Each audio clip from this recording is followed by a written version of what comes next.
Dominique, toi qui fus pendant quelques années l'un de mes plus brillants collaborateurs, quelle recette à base d'huîtres faisons-nous aujourd'hui? Un potage d'huîtres au bigorneau. Pour combien de personnes? Pour 2 personnes. Alors Dominique, c'est un potage aux huîtres mais aussi au bigorneau. 125 g de bigorneau. Et on les cuit dans un courbouillon normal. On met l'eau dans une casserole. Combien à peu près? Un quart de litre. On y ajoute le petit bouquet garni. On peut mettre 2 tours de moulin à poivre. Une petite pincée de gros sel de mer. Un petit filet de vinaigre de vin. Du vinaigre de vin.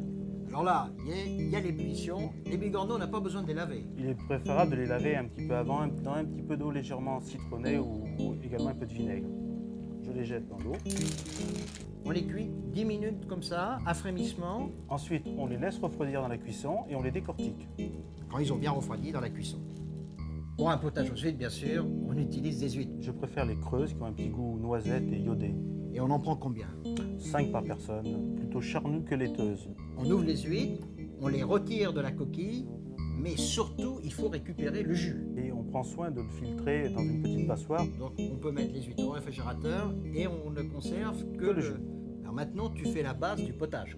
On va faire fondre un peu le beurre. Là, la valeur d'une cuillère à soupe de Oui. beurre.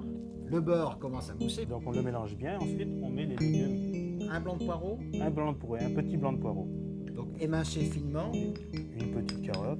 coupé également finement en petits morceaux, si possible réguliers. Voilà, on rajoute l'échalote. De l'échalote hachée, là, non? Voilà. Et là, on va faire suer légèrement les légumes. Là, on met pas de sel, on met rien. Hein. Non, du tout. Là, on va laisser épurer un tout petit peu. Donc 2-3 minutes. À feu doux, hein. Faut pas que ça colore, sans Non, coloration. Sans coloration. Là, les légumes ont sué, Et là, on va rajouter le vin blanc et l'eau. à peu près 2 décilitres et demi de vin blanc sec. Voilà, ensuite, on rajoute l'eau, Alors, la même quantité d'eau. à peu près. Et là, on va laisser monter à ébullition. On laisse cuire 8 à 10 minutes à frémissement sans couvercle. Notre base à 10 minutes de cuisson. Là, on va ajouter la crème. De la crème double. La crème double, qui va donner un petit peu de lierre. 2 belles cuillères. 2 cuillères à soupe. Donc là, on porte à ébullition. On quand même, remonte à avec- ébullition et on arrête aussitôt de façon que la crème ne... On éteint. Voilà. Et ensuite, on va rajouter le jus des huîtres qui va apporter du sel naturel. Alors, on mélange bien. On peut vérifier l'assaisonnement pour voir. Il y a un bon parfum. Oui, on va rajouter un petit peu de poivre. Alors, dès que la soupe est cuite, il faut surtout dresser aussitôt.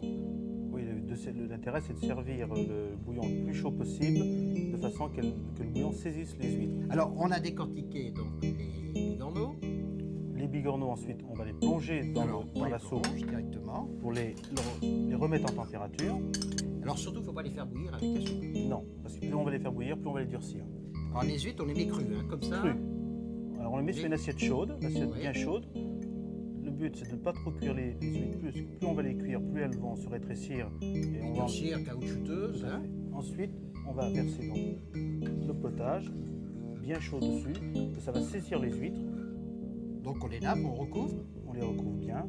Et c'est fini. C'est fini. On sert de suite bien chaud. Dominique, des bigorneaux dans le potage, tout un programme. Tout un programme gourmand.